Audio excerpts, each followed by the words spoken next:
Chers frères et sœurs, l'Église nous donne en ce jour de célébrer la fête de l'évangéliste Saint Luc, l'apôtre de l'universalité du salut. C'est à juste titre que le texte de l'évangile de ce jour parle du choix des 72 disciples, signe de l'élargissement de la mission au monde des païens.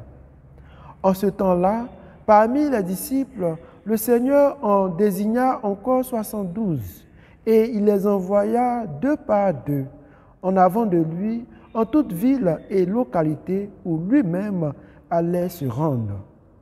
Un peu plus tôt, dans son évangile, Saint Luc avait raconté le choix et l'envoi des 12, le groupe des apôtres. À la différence de la mission des 12, Luc précise que les 72 sont envoyés deux par deux et dans les lieux où le Christ lui-même devait aller.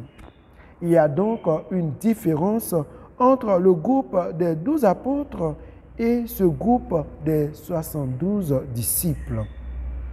Il est évident que pour Luc, ces 72 disciples ne sont pas de simples collaborateurs des apôtres, mais sont eux aussi des envoyés, des missionnaires.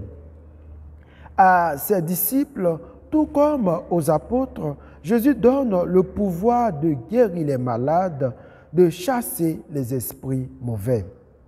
Il les rend responsables, eux aussi, de l'annonce de la bonne nouvelle du salut, de la venue dans le monde du royaume de Dieu. De plus, Jésus les envoie deux par deux. Ici, c'est la dimension ecclésiale de toute l'évangélisation qui est signifiée. La mission n'est pas une entreprise individuelle. Personne n'est un artisan installé à son propre compte. Dans l'ecclésiologie lucanienne, personne ne peut prétendre être témoin à lui seul de quelque chose qui le dépasse infiniment. D'autres sont également habilités pour proclamer cette bonne nouvelle. Ainsi, chacun peut compter sur un autre que lui-même dans la mission. Les disciples ne sont donc pas démunis de tout.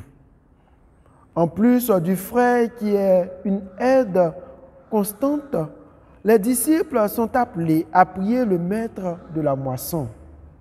Si en dernier recours, le soutien du frère vient à manquer, nous pouvons être sûrs de celui du maître de la moisson. Lui, jamais n'abandonne son disciple. Aujourd'hui encore, le Christ nous choisit pour sa mission avec le même message. Dans toute maison où vous entrerez, dites d'abord « paix à cette maison ». La paix que nous avons à proclamer et à donner, c'est le Christ lui-même. Jésus est le prince de la paix. Il est celui qui inaugure une création nouvelle, celui qui vient nous consoler et nous procurer la joie.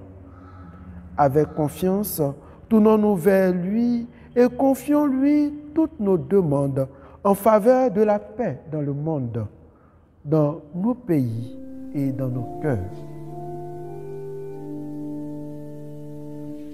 Façonnez